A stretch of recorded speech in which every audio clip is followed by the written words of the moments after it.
Well, thank you all for being here for I guess this is the last panel today, so thank you for being here before you go to the farm and have fun. We're here to talk about data today, and I have three amazing panelists from three different parts of the ecosystem. I'll let them all introduce themselves first, and then maybe I'll summarize. Maybe Jackson with you. Yeah, Jackson Jeffries, coming to you from Charlotte, North Carolina area. Work for a company called Leaf Agriculture. We are the data pipeline behind all of the different applications that power technology and agriculture today. I'm Rishi. I work for a company called Mineral, which is part of the Alphabet umbrella, and I lead the product management team there. And we just drove from Mountain View over here in the morning. I'm Larry Jacobs. I'm the farmer representative on the team. We farm in 3 counties in this area, in Santa Clara, San Mateo, and in Santa Cruz County. And then my wife and I started the Del Cabo operations, which is primarily cherry tomatoes that many of you may have seen in your supermarkets. We farm from the tip of the Baja up to Ensenada, following the sun with the seasons. I think farmer representative means only what I say matters on the stage. That's what it is. Myself, I'm Vasant Ganesan. I'm a partner with McKinsey & Company. I lead our agricultural technology practice and super passionate about this topic. So as you heard from the introductions, we have someone who really uses data and someone who's building products from data, someone who's helping connect data between different companies. So I think you'll get a variety of kind of questions. I'll get going with 2 or 3 questions and then kind of open it up for our audience questions, because I've already spoken to a few people and a lot of good questions in the audience. To start with, so in general, and this came out of our prep sessions, one of the mantras is, give us the data and we will give you the value, has been the mantra of a lot of the companies, robotics or automation or software in agriculture. What is the truth? And what is the current state of actually data being used to provide value to farming? Right? Maybe I'm going to start with Larry. Give your unvarnished view of how is data helping you run your operations today. So if you had asked 10 years ago what my interest would be in data about what's going on the square foot on the farm, I'd say, look, we're managing the farm, or we're managing the fields. And we're measuring the yields. So we're doing yield plots to see how the different varieties go by week and by season in different locations. And we're trying to optimize those yields to match the demand at the best price. I never would have thought that I'd be thinking about what's happening on a square foot. And when I got first asked about this, I think, it seems like the guys in the Midwest are farming by the square foot, and they're farming these big 1,000, 2,000 acre farms. So what's been the switch here? And I think when we start combining data and what it can do, when you start to recognize that there's actually opportunities to use data to optimize yields, make more money. And when the specialty crop farmers start seeing that, boy, if I really learn about what's happening on that single plant, and it's going to make a difference in my pocketbook, this kind of technology will start to get adapted really fast. But right now, the way we collect data for a block or a field to understand what's happening in that block or field, I have to send somebody walking up and down it to map how many plants are smaller, or how many plants are showing disease problems, or how many plants have aphid pressure, and then we physically map that on a piece of paper, and then I'll scan that, we'll take a look at it, and then we use the 3 pounds between our ears to analyze it, which is probably the most powerful computer we can get. But add the potential for using robotics to collect data, and lower our cost of collecting that data, and then be able to connect it with a device and a way to use it in an application, maybe on the spot, as is happening in the Midwest when these guys are doing micro applications of fertilizer and stuff as their tractors are going through the fields. I think this has the potential to really make a big impact on the specialty crops. So it looks like, Larry, you're validating there is some value for data. There's a little bit of value in data. A little bit of value to have. So maybe going back, we framed our panel as a gold rush. Maybe I'll go to Rishi. What are your thoughts on, I think you guys are thinking about how do you use data in the modern day to describe exactly what, to do what Larry was suggesting, which was done, in our brains before. So how do you think about data and how do you approach data? Yeah, so I think to begin with, I'll say I'm a techno-optimist. And what that means is I strongly believe that technology will bend the arc of future food and agriculture systems to make them more sustainable and more profitable. So you're very right. Last 10 years that I've been working in AgTech, the story has been give us the data and we'll give you value, right? And on the surface, it sounds great. But the reality is a little bit different. It takes a lot of work to actually get value from that data. You have to really understand what problem you're trying to solve. To Larry's point, are you trying to optimize yield? Are you trying to take care of weeds? You need to really understand what that problem is. Then go out and collect the right type of data, and then try to make sense of it. And I think the mistake that a lot of AgTech companies, myself included, in the past have done is sort of promise, give us the data, and dollar signs will just sort of rain from the air, right? And that has been a challenge. And I think we've learned a lesson over the last couple of years. Now we lead with what is the problem we are trying to solve, how this can bring value to you, Larry, the farmer representative here, and then go about collecting the right type of data.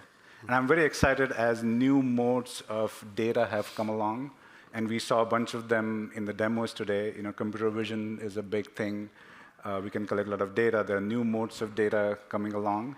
And now we have powerful tools like artificial intelligence to actually make sense of it. And also, we need to wrap all of this around a great user experience for somebody like Larry, right? I heard somebody in the morning, I have 8 seconds to do something. If you're going to give me a complicated set of charts and graphs, that's not very useful. Tell me what is really happening and what I do about it, right? So I'm very pleased with how things have evolved over the last couple of years. And new modes of data are coming along. We have better tools. I think the tech part of AgTech has really internalized that we are here to create value for people like Larry, and that's what we need to lead with. So I'm very optimistic. We've learned our lessons, and I hope we can continue to provide more and more value for Larry. Maybe one quick follow-up, and then I want to come to Jackson. What has changed in the last 2-3 years that's leading to more value creation for the grower?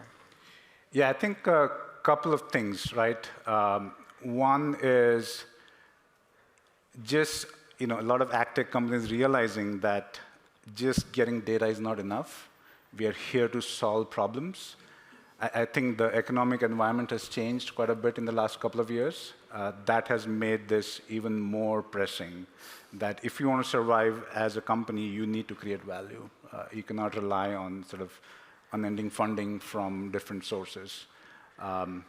Yeah, I think those are some of the realization, and you make mistakes, and you made a lot of mistakes over the last couple of years. So slowly, I think there is just sort of this ecosystem that has been built in this industry. There are a lot of best practices being exchanged with each other, and learnings are being shared, which is again a very promising thing for the industry. Yeah. So it's a combination of things which I think has sort of shifted the conversation. Yeah. Wait, Jackson, coming to you, you're in a unique spot as almost like a data broker. You kind of see why people are interested in using data. What would you say are what are you seeing as top 1, 2 applications or use cases where data is being, where value is being driven from data? I think the change I've seen, or that we've seen over the last decade, excuse me, I've got a little cold, is companies have, to Rishi's point, have started to evolve how they approach problems. 2014 was kind of the age of the FMS startup, and every FMS thought, I can be everything to everyone. Well, specialty crops are left behind. That's a significant amount of acreage around every Probably coast. Everyone knows over here in this audience, yeah. FMS, farm management systems. Oh, yes. Yeah. Sorry, farm management software, right? So there was the age of the farm management software platform, meaning we want to be an enterprise planning tool that can do the agronomy work, the financials, the inventory. Well, the only problem was that opens up 75 different data sources. And they had one integration point to John Deere, and they got one small stream of data, and there was no depth to that data. And so farm management software as a whole suffered because of a lack of availability of the data. Because if a grower is going to give you access to data, it has to be easy, or it's going to be difficult to deploy. farmers are not unique in this, right? Every enterprise in the world needs an easy solution for data in. Farmers manage tremendous volumes of data. A terabyte of data per acre can be generated using our digital technology. You can't expect somebody to manually process that. So what I'm seeing as companies are learning is that we're seeing more point solutions that are solving really specific problems that have real impact on organizations that are either retail or grower specific, solving agronomic problems that have a real financial impact. And so I think robotics is going to play a really key role in moving towards more sustainable management practices, conserving synthetic chemical and fertilizer usage, conserving water. All of those things I think are really important. So again, the context of all of us being here is in the context of robotics and how data is being used. So I'm going to come to Rishi, to you now a little bit. We've established this value in data. We've established, okay, there's too many data silos and we got to bring it together to get value to the farmer. Now, from a perspective of automation, how are you approaching the data topic itself from a governance perspective or from a privacy perspective or from how you actually use it perspective? Yeah, I think the data governance is an extremely important topic. And survey after survey says that farmers are concerned about how their data is being used. So I think the first thing you should do is be transparent about how you're going to use the data, how you're going to collect it, why are you collecting it, what will you do with it, and how are you going to create value for the grower in the end. And I think one of the things that farmers are often very worried about, and I would love to hear Larry's perspective on this, is you have to make sure you're not creating these information asymmetries because you have access to a lot of data as an AgTech provider, and then you can draw some conclusions based on that, which you don't want them to work against your farmer. So I think be very clear about how you're going to use the data. So at Mineral, given sort of where we come from, we use sort of the best practices that we've learned over many years of how to handle data, how to respect privacy, how to have processes and controls in place so that the right people have access to the right type of data and not anything more than that, right? And I think this is extremely important to make sure you win the trust of your customer, whether it's a farmer or an agronomist or an ag retailer, it doesn't matter who it is. It is important to win that trust. And I think this is table stakes, right? You have to do this, and obviously you have to create value. So we almost treat this as existential to what we do. Data governance is super important, because if you don't do that, you don't have the right, and you shouldn't be doing this because of the things that we're talking about. So I think, Larry, there was a question in there for you. I think the question is, as companies come to you from here and say, hey, we want to help you with this automation or robotics or software, what's going through your mind from a data perspective? What do you want to hear from them, or what do you expect from these companies to have taken care of?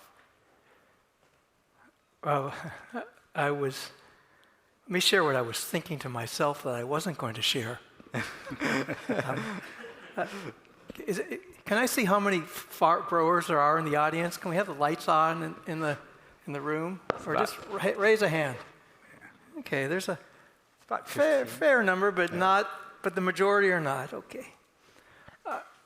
Those of us who are dealing with plants and growing food, if we do something at the wrong time, when we make a mistake, a little mistake, we missed our planting date by 2 weeks, we can go out of business. We fail or succeed by doing things at the right time, every day, over and over again. Data guys are collecting data, but if I'm planting a pepper crop, I've got 30,000 seed that I'm going into the ground per hectare, and I've got 30,000 data points plants that I'm thinking about. I don't think about them as data points, I think about them as plants. And every decision about what happens to those 30,000 plants makes a difference between whether it's successful at paying the bills or not paying the bills. If I make enough decisions that are wrong, pretty soon I'm not sitting on I don't get the opportunity to sit on the stage and talk to all you guys. So my point is, I think the growers are really smart. They're handling a lot of data. We just don't use the same language. We know what data we need because we're using it every day. And we know what data we're collecting because we have this, like I said before, we have this 20-watt, 3-pound computer between our ears that does some amazing calculations intuitively. And I think your point, Rishi, was correct. You got to figure out what's the right data that's going to help these growers improve their bottom line. It's really the yield, matching the yield to the demand in the marketplace. And the latest thing that we're working on, we've been working on for the last year and a half, has been developing some self-learning algorithms that will take the NASA data set per kilometer of weather and match that to a growing curve and a growth curve on a tomato plant so we can better predict or what our yields are going to be and when they're going to come in so we can match that to sales, which relates to less food losses and better prices. At the same time, use that as a planning tool for deciding when we should be seeding and transplanting each one of these plants. Those are massive data sets. There's an enormous amount of weather data. And the way we figure that out is using 5 years of yield data to know what happens with each variety. So that's just an example of how we're using data to make our operation more successful. I don't know if that answers your question. It sounds like all growers should get a data science team to run their operations now. Did you build all this in-house, or did someone come in? We hired a grad student at Cornell, and that's how we went at it. What? You're seeing the benefits of the actual data actually come to life? We get pretty good projections. Yeah, we get pretty good projections. We're still working on turning it into something where we can just push a button and make it work, but we're pretty close. Yeah. And one of the common themes has been like the human gut based on the decision. Not even gut, it's informed decision based on years of pattern recognition versus what a data is going to come and tell you based on what you're collecting has been that tension that's been in the system, right? Maybe I'll come, Jackson, to you. Like as you are working with large and small organizations for helping them collect, normalize, contextualize data, what are some of the common challenges you're seeing today when it comes to using data in a useful way? Like to put it to use the way Larry described or Rishi described, what are the challenges that need to be solved or addressed? The number one challenge that we run into is the different data languages within all of the various OEM platforms. You have 10, 15 different brands. Feel free to jump in as you all talk. I'm thinking that's a good point. 10, 15 different brands. They all have their own different file structure, way that you're going to unpack it, different algorithms that you have to run to derive data attributes from it. And then on top of that, you have historical firmware updates that sometimes are in place and sometimes are not, depending on how modern the equipment is, and when it was most recently connected to the internet, when the most recent USB was plugged into it, so on and so forth. So just within our ecosystem today, we have roughly 100 different data formats that we're standardizing into a single output. If you were going to build your own platform and try to do that, it takes a long time and a lot of money to develop a software that can both translate and normalize data and deliver an insight that's worth anything to someone like Larry. Right? It's tight margins in every ag business. I need to deploy those dollars in a meaningful way, and if I don't see a real ROI or return, there's no reason for me to invest money into a software that I'm not sure if it's going to work or not. So for me, maybe Rishi, I'm curious to hear your thoughts on this. As you're building products yourself, I don't like discussing standards as a topic, but in the ag industry and other industries, there's always been a debate around should there be an open standard and everyone should be able to understand what it is. 100 data formats feels like everyone's building their own proprietary stuff. What is your philosophy in the role that you're in, but also broadly in the ecosystem? What is your perspective on where should we go, right? Yeah, I think the standards question is an interesting one, right? And I think there's some cartoon which I've seen where it says, somebody said, let's come up with a unifying standard, and it's like, well, now we'll have 14 standards instead of 13, or 101 in your case instead of 100. So I think it's very difficult when one company or one organization says, we're going to establish a standard, especially in an industry like agriculture, where there's just so much diversity, whether it's OEM brands, different crop types, regions, just the diversity is mind-boggling. So to try to standardize that is extremely difficult. And so, yes, I mean, everybody should sort of, have certain things that they publish. They're transparent about what does the data mean, both from a semantic standpoint as well as syntactic standpoint, and how to make use of that. I think that's valuable. I'm hoping that some of the newer tools that are coming up, like whether it's Leaf, or maybe there are newer tools like, I think I was betting with somebody how long before I dropped the word LLM, but I'm going to do it now.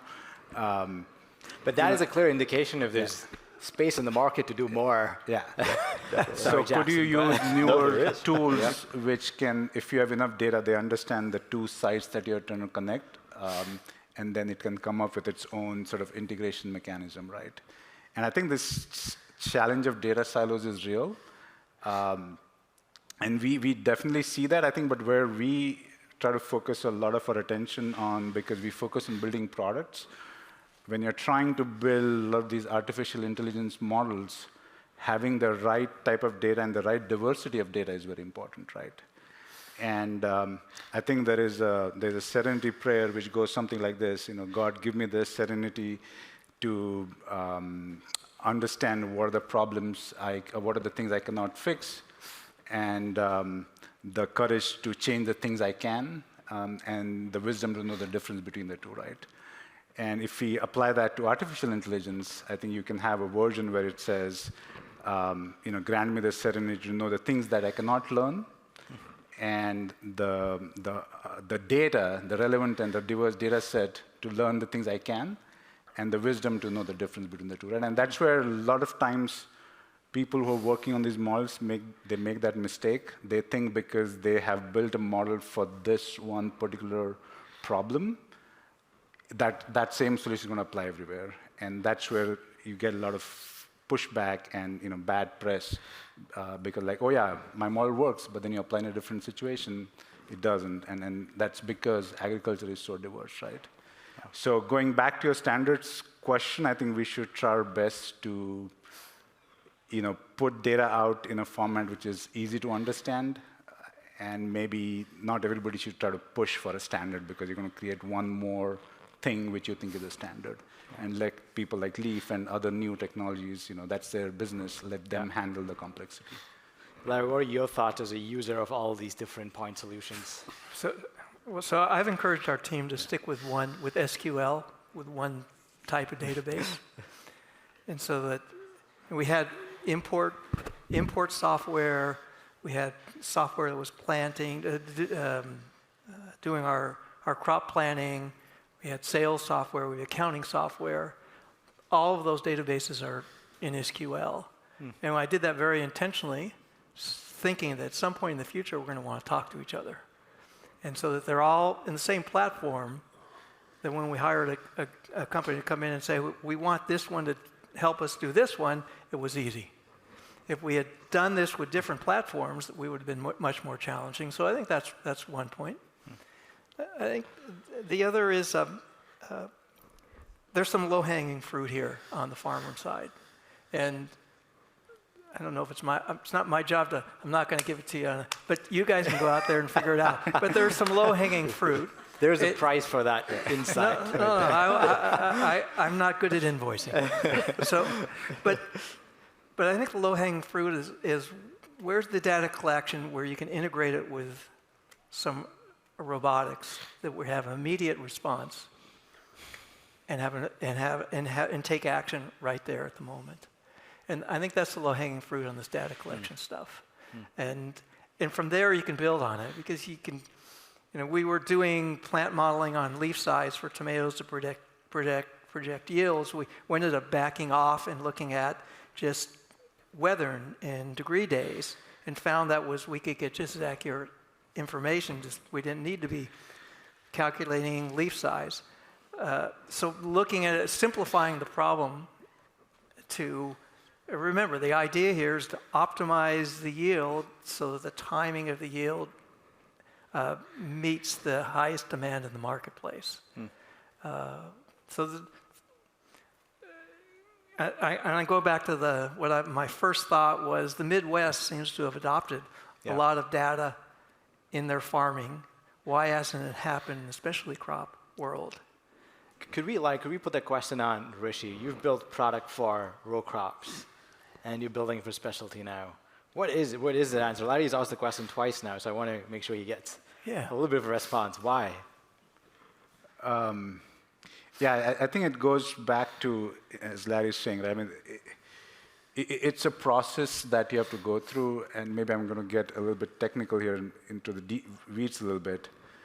You have to make sure you're collecting the right type of data and the right diversity of data. And you want to make it almost seamless for somebody like Larry to give the data, right? If Larry is entering his data in 10 different spreadsheets, for a long period of time, that's not going to work. And so you need to figure out ways. I think last year I was trying to lose some weight, and I used MyFitnessPal as the app, and it said, enter every meal that you ate. I tried that for 3 days and gave up because I'm not doing that. Right? I'm not entering all this data. Tell me, make it seamless. So, and I think robotics is a great example where, if you have, for example, cameras on them, we saw a bunch of demos there. You're collecting data seamlessly. You need to collect a diverse data set. You need to have good domain understanding to see what you're seeing. I think that is a challenge sometimes faced by AgTech companies. Like, you don't have enough domain expertise in-house to see what you're doing. So you have to sort of go through that process and then test this out in the real world, right? And get feedback from Larry and others. If you don't do that process, it's not going to work. So is row crops just ahead a decade than specialty, or is specialty just so diverse that? Yeah, I think it's just given that row crops is heavily mechanized. You have a lot of equipment going to the field, so you have more opportunity to collect this data. Specialty is diverse. A lot of the work is done by human labor, and so it makes the data collection challenging. So just the amount of data that you have, it's just more because of the way things have been optimized. One last question, and then I'll open up to the audience. What is one use case or application that you have seen of data recently that is net new, meaning it's a new value created because the data was collected? Like, let's go. Maybe start with Jackson here. I've seen a lot of interesting ones. I have some NDAs on some of them, so I can't share all of them. Please don't break NDA on the stage. But I get a unique opportunity to see a lot of emerging technology.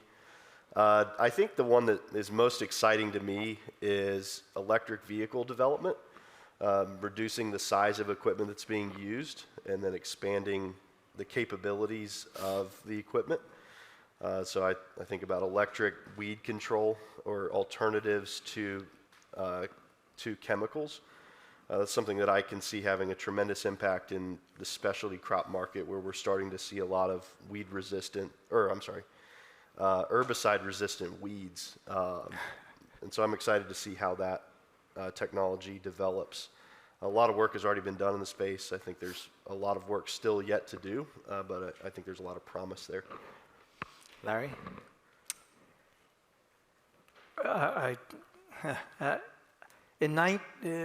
can't remember how many years ago, but when this FIRA show was in its early years, they were doing them in Toulouse, France.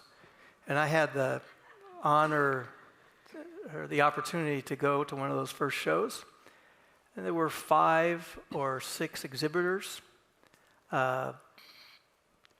And seeing the contrast, how this technology has moved in the last 10 years so quickly from that first early FIRA show in Europe to what we have today, and the diversity of technologies and tools and robots and the data collections and the drones and the weeding tools. I know this isn't the answer to your question, but I think it's worth just remarking how quickly we've gone from, I didn't know any growers who were looking at this kind of stuff when I was first interested in it. And there's growers here in the room. The parking lot was full. So there's just been an enormous change in the opportunities for growers to adopt some of these technologies. And the technologies are looking at the agricultural industry and saying, here's a big opportunity for us to develop some tools for these guys. They're barely using computers. So, well, you built a unified database that, I mean, I wouldn't have a job if everyone did it. Like, well, I might not be the normal guy in the room, but I'm very encouraged. I mean, to your point, the new technologies that are emerging, the electricity for weeding, there's just so much stuff happening, and it's happening so quickly. You know, picking the right technologies to adapt for the farm, that they're not going to disappear 5 years from now. I think that's really the challenge. You know, choosing technologies that if they do disappear, you can maintain them and manage them yourselves. That they're not so sophisticated that you can't figure it out.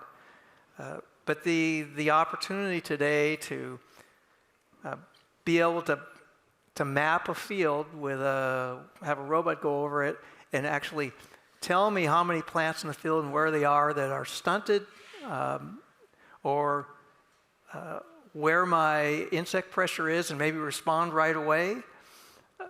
That's something I couldn't even consider doing 10 years ago. So that's the stuff that I think I find really exciting and is making agriculture and farming interesting to young people. It's no longer just an old man's occupation. I think there's a lot of young women and younger individuals getting interested in growing really high quality food, because there's this very interesting convergence of technology happening with growing food, growing high quality food. It's certainly not an easy industry, but it's one that's not going away, and I suspect it's fairly recession proof. You all have to eat 3 times a day. yeah. Maybe with that, Rishi, you've had 4 extra minutes, so you're going to have a great idea. And they're stealing all my good ideas. So maybe I'll try to talk about something different. This sounds sort of mundane, but I think it's very interesting and sort of potentially impactful, right? When you go to the grocery store and you're picking sort of, which fruits or vegetables you want to buy, like, you're making this assessment of, oh, I like this, I like that, I don't, you're just making a very quick decision around the quality and how it looks. I think there's a lot of potential where you can use computer vision tools and artificial intelligence models working on that type of imagery to very consistently and objectively assess the quality of fresh produce. And I think the interesting application there is you can do it in the different parts of the supply chain. So you could potentially do it at the store, you could do it at the distribution center of the retailer, you could do it at the pack house. And the one which is very exciting is you could push it down all the way to the farm. And you could think of this as sort of total quality management, what Toyota did, in car manufacturing, 3-4 decades ago. You would think that by being strict on quality, you're going to increase food waste. I think in the long term, if we can push this all the way through the supply chain, I think we can raise the quality bar and just sort of bring a lot of growers along in terms of really understanding what is driving quality for these perishable items. Yeah. And so it could potentially, this is a leap, but I think it could potentially have an impact on food waste. That is a pretty massive amount. We actually looked at it recently. That is a pretty massive, I think we produce 1.5 to 2 tomatoes for every tomato we eat or something like that, because there's so much wastage in the value chain. Yeah. But with that, I know I've hogged a lot of time here, so open to the audience for Q&A. There's a microphone if anyone has. Please do raise your hand. Hi. I think this is for Larry. Earlier there was a panelist that said just by embracing data, he's double digits more effective at making decisions when it comes to the field.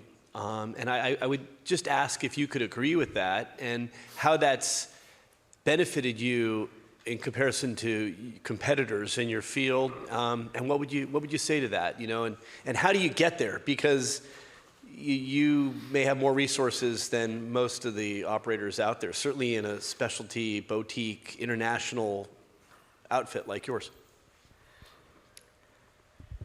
Yeah, 2X, I don't know about that. But from day one when we first started, before there was no word data, we were collecting data. Because we had to collect data just to understand, how many seeds per acre. We had to collect data to understand. I remember the first things we did, I was collecting yield data, and mapping, doing yield graphs, and then yield graphs by location, and yield graphs by variety, and then yield graphs by time of year when they were transplanted, and then try to figure out. Now, how do you figure out where to plant what, when, to maintain your supply for Safeway, who's saying, I want you to supply me X number of cases every week, and I don't want you to fail. In fact, they don't tell you the number, but they don't want you to fail. And they grade you on how well you fill their orders. And then when you don't want that call from Kroger's to say, hey, your fill rate was 87%. That's just not good enough. So data has always been understanding how the numbers affect the farming has really been, mathematics has really been an important tool for farming. And then what data do you need to make those right decisions? The difference today is I'm finding that there's tools in the pipeline that's going to make it feasible. That means cost effective to collect data about my field at a more granular level than I was collecting it before. And it may be that the individual you were talking to is doing that already. And I'm convinced that if we can succeed at connecting, taking the granularity of our data from the field, like I said when we started, when somebody said, oh, we're going to collect a bunch of data and help you farm, I said, wait a second, I look at my field, I look at the yield, that's my data. And I don't think I'm convinced that there's a lot of yield potential that we're leaving behind by not looking at a smaller granularity than just the field. Ideally, if we could look at each plant and figure out how to micromanage that plant with data, that would be perfect. But and maybe we'll get there one day. I know a robotics company that's doing that. But at the field level, we're managing hundreds and hundreds of thousands of plants. We can certainly get down to a smaller granularity of data and make changes right then or in the next day of how that space is being managed. And that's clearly going to make a big difference in the bottom line. I don't know if did I answer your question? Yeah, I think so. Sounds expensive. Sounds expensive. Well, I think that's where this technology that's coming in today, do you know what Moore's Law is? Okay. Well, that's happening throughout the technology, and that's dropped the cost of this stuff extensively. So I agree with you. It's expensive for me to send a guy out into the field and map by hand where he's seeing plants that are stunted. We grow a lot of basil, and we get pressure from a soil disease, Phytophthora, on that basil. As the plant gets older, it gets stunted. And there's and so I've been trying to identify where is the density, higher density of this Phytophthora pressure, and I can go back and treat those areas where the disease pressure is higher to try to mitigate that. And if I can collect the data you asked the right question, in a cost-effective way, then I can determine whether my mitigation measures are actually are working or not. Because in this case, I can't do it for a whole field because the whole field's not being affected. It's just those 3 patches in the field that are being affected. But they're big enough to be significant. If someone says farmers or growers are not tech savvy, just give them Larry's number. Do you know Moore's Law? I think please just don't. Other questions? Yeah, I have a question. So we talked about standardization, and there are many types of inputs. I was wondering what your thoughts are about having like a standard model that can actually take any type of input and we can use it on different varieties. And it will be like the single brain that actually will give you our results, what you're talking about, Larry, about this per foot information about your field. So how is there a way to use machine learning to bypass this standardization problem? I think Jackson, maybe you are best suited to. Can you just remove leaf ag and use machine learning? I think was the question. Yeah, I guess in theory, yes, you could train a model to replicate what a human would do, but one of the challenges that we've seen within those types of models that people have tried to develop is that there are variables that are different even in scenarios that look the same, right? And so we sometimes discount the impact of intuition, knowledge, understanding of your field, understanding the dirt that you work with, and how that weighs into a decision that you're going to make about a management practice. So I think that my experience has been that working with agronomists and growers, there's a tremendous amount of investment that goes into those block-by-block decisions that you're making and understanding the difference between, here's a good example of this. Is the water delivered through flood irrigation or through a drop mechanism, or is it delivered through a pipe that's delivering water around the root bed? There's different delivery mechanisms for water. And the way that the water is delivered, the time that it's delivered, makes a big impact on the decisions that you're going to make around that.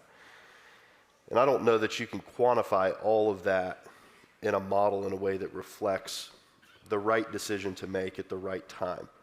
Because essentially what you're saying is, can we take humans out of farming and farm better, right? That's the question. I would say the answer is no, right? You're going to have humans, but are there ways that we can automate things that humans do today to allow them to do the work of farming instead of working on the equipment or working in the data, getting out and actually doing the farm work that they enjoy doing? I don't know if that answers your question, but yeah. Can I take a shot at that? Yeah. So I don't know anything about this. I'm a farmer. But I will say that AI, the tiny bit of experience I had with it, these machine learning algorithms, they work really well with huge data sets. So if you have an enormous amount of information that you collect year after year after year after year after year, and you use it for something, or you could think of somehow you might use it, there's an application where you might consider some kind of machine learning algorithm. Yeah, and that's, to your point, that's where I see it being used most effectively is when you're dealing with metadata models on massive data sets. I'm talking about states, countries, massive amounts of data. When you get into the granular field by field, zone by zone, soil type by soil type analysis, you just can't prepare for all of the different variables that are going to happen. Weather events that come up that haven't occurred before that you don't have in your model is another one. I think the other way to think about this is it's not AI/ML versus human. It is how can the two, how can human intuition work with the good things that AI and ML can do, right? To Larry's point, you can analyze a whole bunch of data, which is very difficult for a human being to do. But a human, somebody Larry's experience, they just have intuition. They have farmed at that place for many years. There are things that Larry knows that any model can never, hope to know. So I think we need to figure out ways in which these AI/ML models augment human intuition and expertise. And I think one thing that is going to do is it is going to change the definition of farming. Like when somebody says, I farm, what does that mean today is going to be very different than what it means 10 years from now, right? So to your point, somebody's doing data science and they're farming, or somebody's actually running the equipment, they're farming, right? So I think it's just going to change the definition. And I think the right way to think about it is how can you augment the human expertise with these tools, which are very powerful. We're almost out of time. We have probably one question we can take. Anyone else in the audience? All right, if not, yeah. Well, just because some of you guys worked in other industries or may have a pulse on, I mean, how far behind is farming when it comes to data? And how far is specialty crops behind from some of the other program crops that have had the benefit of monoculture or whatever else? Like,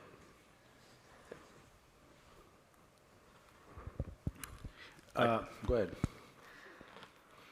It depends on how you look at that question from my perspective. As I've worked for major enterprises that still use CSVs to upload data into a database, right? And that happens every day across America in some of the biggest companies you've ever heard of. So I think it's more a question of what type of organization would compare to a farm in terms of the volume of data that they generate and how they work with the data, triage it, and standardize it. And in that case, I would say standard row crops probably 5 to 10 years behind the curve, if you will. Specialty crops tend to fall 5 to 10 years behind that curve because they tend to follow the lead of the row crop.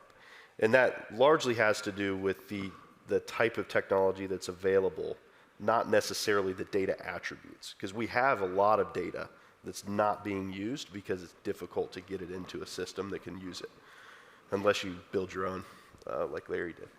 Yeah, I have two thoughts. One is, I do think agriculture is one of the industries with a lot of data, and actually very high quality data that's been collected over many years. To the point that I think almost all of you made, but closing the loop on how do you add value with the data using robotics or actually making a human do something differently from what they have done usually, is that loop has been very hard to close. And the scalability of technology has been very hard just because of the diversity that everyone's spoken about here, whether it be a data, end use case, or specialty crops, or the problem itself, the diversity of that end market just makes it hard to scale, right? So I think that's number two. I do think there, if you look at, as humanity, we've spent a lot of time in figuring out advertising using machine learning, but putting that energy, that's why it's great to see this group over here, like figuring out how we solve that for growing food. I think it's great. I think we just got to spend more time in figuring out how do we build things. I thought the question from that gentleman over there was a great one. How can we do this? Same thing what Leaf is doing, or how do we do it in a more automated way, right? Because it has to scale. It has to be, the economics needs to work. So it's great to see that this group is coming together and doing that. Anyway, that's a little bit of my, I do think we have a lot, I think ag is amazing with data. We've just filled with so much rich data. We just got to figure out how to add value and use it. All right. Well, thank you. Thank you so much to our panelists over here. Thank you. Thank you.